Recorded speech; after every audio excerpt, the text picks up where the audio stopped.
केंद्रीय मंत्री रवनीत बिट्टू जी ने प्रतिपक्ष के नेता राहुल चलिए हो गांधी को गया अभी। आतंक आप पॉलिटिकल सवाल की दिशा में न जाइए, मैं दृढ़ता से नहीं जवाब दूंगा। बार बार कहना पड़े अच्छा नहीं लगता है। आप 16 नंबर नीचे कर दो। हाँ जी, सबसे पहले तो मैं आपको धन्यवाद दूंगा। हिंदी के प्रति जो आपका अनुराग है, हिंदी को अंतर्राष्ट्रीय भाषा बनाने की बात आपने कही है, लेकिन मेरा सवाल है विकसित भारत में जो राजनीतिक विमर्श है, भाषा का जो विमर्श है, उस पर सवाल करना चाहता हूं। हरियाणा में चुनाव चल रहे हैं। कांग्रेस के एक सांसद जयप्रकाश जी ने कहा है कि महिलाएं अगर लिपस्टिक लगाकर और पाउडर लगाकर। एक मिनट जी सर। भाई, मैं रोज आपके लिए उपलब्ध हूं।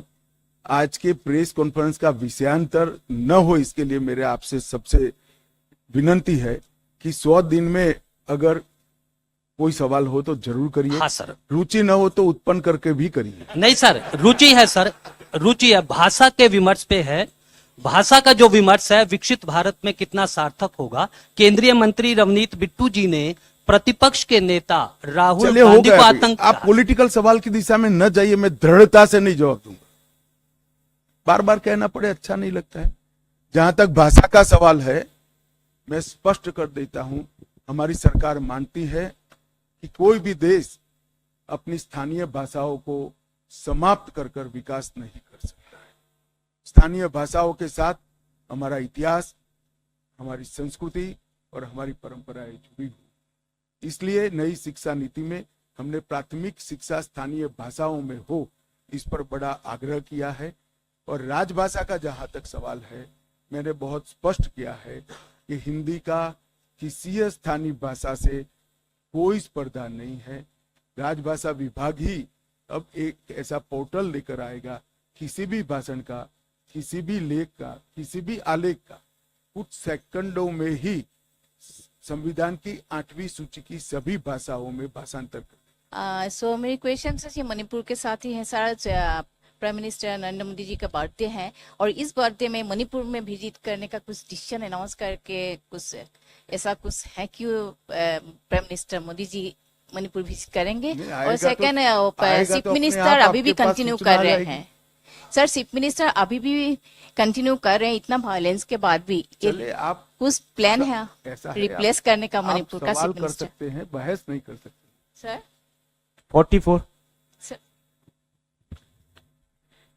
Sir, Deepak Ranjan PTI video services से।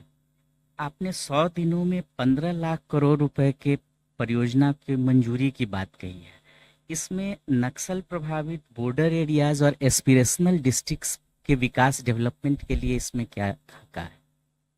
देखिए, नक्सल प्रभावित क्षेत्रों और हमारे आकांक्षी जिले हैं, उसके विकास के लिए ढेर सारी योजनाएं चल रही हैं। नक्सल प्रभावित जिलों के लिए विशेष रूप से जो मिशन लिंक वाले रोड थे, इसको इस 100 दिन में हमने अप्रूव किया है और लगभग 6000 नए टावर कम्युनिकेशन के लिए लगाने का निर्णय किया है और 1500 स्कूलें नई खोली जाएगी। सस्ता राशन की दुकानें 378 खोलने का निर्णय किया गया है और सभी गांव जो अब नक्सल समस्या से मुक्त हुए हैं, इसको केंद्र सरकार और राज्य सरकार की 300 योजनाओं से 100% सैचुरेशन करने का हमने निर्णय किया है। जहां तक आकांक्षी जिलों का सवाल है, आकांक्षी जिलों को देश के सामान्य जिलों के स्तर पर लाने के लिए आकांक्षी तहसील की योजना भी अब इम्प्लीमेंट की जा रही है। तो आकांक्षी जिले के तहत जितनी भी तहसील है, वो सभी तहसील भी अपने सभी साथी तहसीलों के साथ स्पर्धा कर आगे निकलने का प्रयास करेगी। तो तहसील एडमिनिस्ट्रेशन को भी इसके नए लक्ष्य दिए गए हैं। मैं मानता हूं इससे आकांक्षी जिलों के विकास को एक गति मिलेगी। 190 sir, Amit Pandey, news 18 India से हूँ। सर, पूर्वोत्तर में शांति प्रक्रिया की आपने बात की, तो रोड मैप क्या है? अगले कितने समय में आप सारे जो अलगाववादी संगठन है, उग्रवादी संगठन, उनको आप? जहां तक पूर्वोत्तर में टेररिज्म का सवाल है, मणिपुर में जो चल रही है नस्लीय हिंसा है, इसको थोड़ा अलग रखे, क्योंकि नस्लीय हिंसा और टेररिज्म अलग होता है।